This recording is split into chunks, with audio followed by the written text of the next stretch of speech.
नमस्कार। हिंदी शिक्षण में आप सबका स्वागत है। आज मैं कवि सुमित्रा नंदन पंत जी का जीवन परिचय और काव्यगत विशेषताएं बताने जा रही हूँ। सुनिएगा, समझ में आएगा तो लाइक शेयर कीजिएगा। इनका जीवन परिचय इस प्रकार है। सुमित्रा नंदन पंत हिंदी साहित्य के छायावादी युग के प्रमुख कवियों में से एक थे।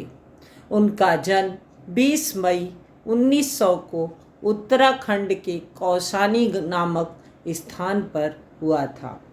उनका वास्तविक नाम गुसाई दत्त था, परंतु बाद में उन्होंने सुमित्रा नंदन पंत नाम अपनाया। बचपन में ही उनकी माता का निधन हो गया, जिससे उनका बाल मन भावनात्मक रूप से अधिक संवेदनशील हो गया। उन्होंने प्रारंभिक शिक्षा कौसानी व अल्मोड़ा में प्राप्त की और बाद में इलाहाबाद विश्वविद्यालय से उच्च शिक्षा ग्रहण की। वे प्रकृति प्रेमी, सौंदर्य के उपासक और मानवतावादी विचारों से प्रेरित कवि थे। इनका निधन 28 दिसंबर 1977 को हुआ था। इनकी काव्यगत विशेषताएं इस प्रकार हैं। ये छायावादी कवि थे। छायावाद के 4 स्तंभों में से एक माने जाते हैं। उनकी कविताओं में प्रकृति, सौंदर्य और प्रेम और रहस्यात्मकता की प्रधानता है। प्रकृति चित्रण उनकी कविताओं में प्रकृति का सुंदर, भावनात्मक और चित्रात्मक वर्णन मिलता है।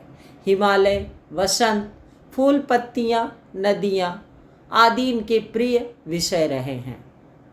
सौंदर्य बोध देखिए किस तरह से था। पंत जी सौंदर्य के उपासक थे।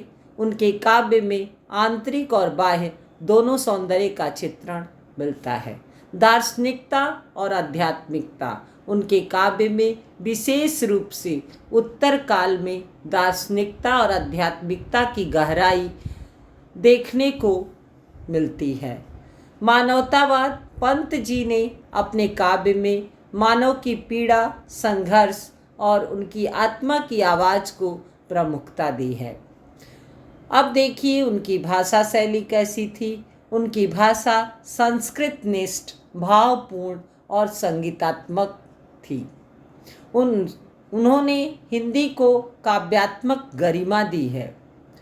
प्रमुख काव्य संग्रह इनके हैं पल्लव, गुंजन, ग्राम्या, युगांत, लोकायतन, स्वर्ण किरण इत्यादि।